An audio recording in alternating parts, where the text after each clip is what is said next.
This is Dr. James, and today we're going to talk about ionizing radiation, and do flying saucers, UFOs, produce ionizing radiation. We know that they produce some type of radiation. They produce intense RF fields, but we would like to know the exact nature if we want to be able to reverse engineer their propulsion systems. So this is part 2 in our reversing UFO propulsion systems, and we're going to try to look at the radiation a little bit more closely. So here we have a Geiger counter. We'll turn that thing on, and the way a Geiger counter works is they have a little gas tube here with a wire in it, and they put a high voltage on that. And that high voltage, when radiation comes near it, this is a bunch of probably about 20 pellets out of a smoke detector.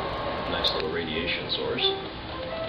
You bring that close to the Geiger counter, it starts to trigger.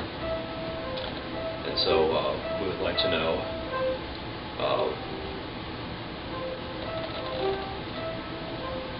do UFOs produce this type of radiation?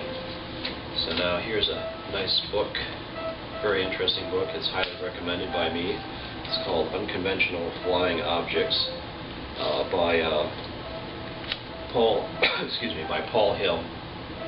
And if we go to page 71 in this book, they talk about how hot is UFO radiation, and it has several chapters talking about people who have been exposed to radiation or UFO radiation. And one of them here, they have an incident where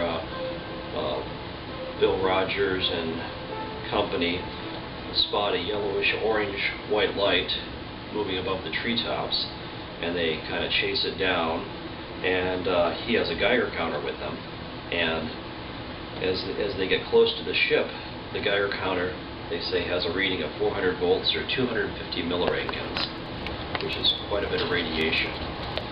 Now, what we'd like to know is this actually ionizing radiation produced by the flying saucer, or could it be something else? Here I have some experiments that I've done. We'll take a look at those. Okay, this is proof that spark gaps cause Geiger counters to go off.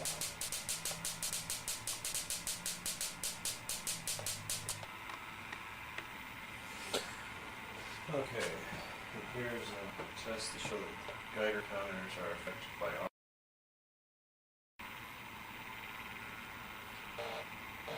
tune it in.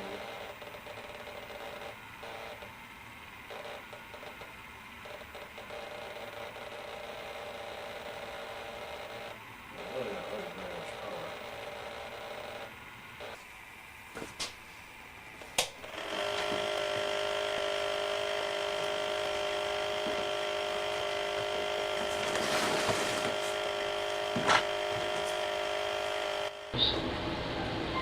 So, in the first experiment, we have a Tesla coil producing RF radiation, and that one causes the Geiger counter to break down. In another experiment, I have a high voltage source where the electrostatic fields are breaking down near the Geiger counter, and that also causes the Geiger counter to trigger. So there are other possibilities besides intense radiation sources that could cause a Geiger counter to break down. Let's look at another report, though. We want to know, is there really, this breakdown of the Geiger counter could be produced by RF radiation, but is there really ionizing radiation? And if so, what's the nature of it? Typically, there's 3 different types of radiation. There's gamma radiation, which at first glance, if they're very far from the, let's take a look at the Geiger counter again. So, see this source? It has to be very close in order for it to produce an effect. So if you have a flying saucer that's, 30 feet away, 100 feet away, and it's producing radiation, either it's producing a lot of radiation, or it's not ionizing radiation, because ionizing radiation is greatly attenuated as it travels through the atmosphere. So we need to look to some other evidence. How about crop circles? Crop circles are associated with UFOs landing at different places, and several people have taken Geiger counters there and noticed that real crop circles have elevated radiation levels associated with them. And in fact, if we look at this paper entitled Crop Circle Analysis, the discovery of 13 short-lived radionuclides in soil samples from England crop circles by Marcel Dudley from 10 elect nucleus in Oak Ridge. And what they did is they took some samples from a crop circle and they did radio analysis of them, and they found that there are several short-lived radioisotopes in the crop circles. The background radiation was actually elevated, and they did some analysis as to what kind of radiation could form this. For instance, gamma rays are high energy photons, and they're not capable of transmutating elements in this manner.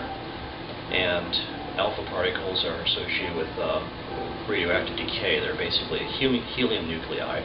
They're stable nuclei, and they determined that they could not produce these type of element transmutations either.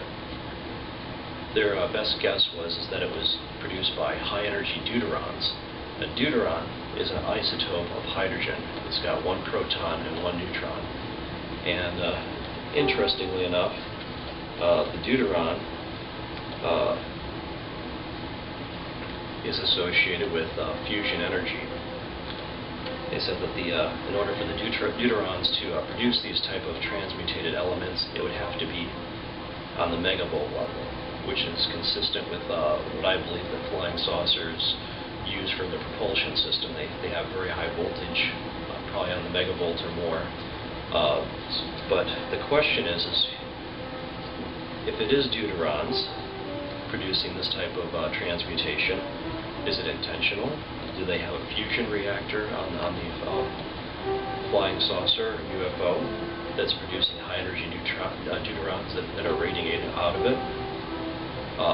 The study, by the way, I wanted to mention, neutrons also can produce transmutations, neutrons like from a nuclear reactor, but they said that some of the isotopes could not be generated from just neutrons. They had to be something like a deuteron, where it had a charged particle, proton associated with it. So are these radiations produced intentionally? Are they beaming neutron or deuteron beams out of the ship to produce some kind of effect in the atmosphere? Or is there just an anti-gravitational field that causes like a vacuum? Because you cannot just put 1,000,000 volts in the air and accelerate deuterons. They would collide with all the molecules in the air and never get up to velocity. So you would need to have like a vacuum. So is it possible that the UFO is producing a vacuum around the ship, and then somehow deuterons are getting accelerated by the high voltage fields in the UFO, and then those fields are radiating outward and bombarding the soil and plants as it lands and transmutating them? Or is this an intentional thing? Does a UFO propulsion system require radiation to be sent out into the atmosphere? So anyway, these are all.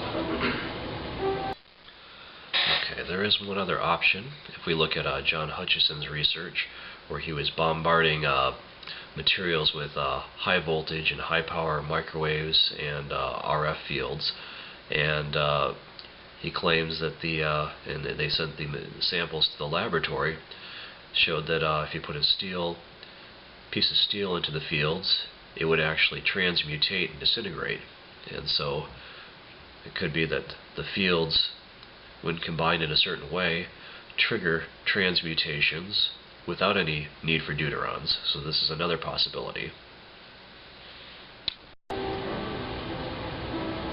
These are all compelling questions, and just like any research, whenever you start looking for answers and you find some answers, there's always more questions, and so we will continue to look at this topic. It's a topic that I'm very interested in. I'd like to build a propulsion system.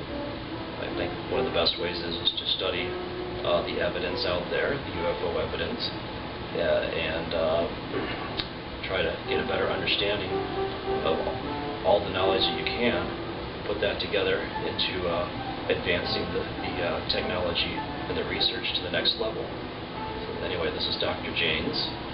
Thanks for watching, and I'll see you next time.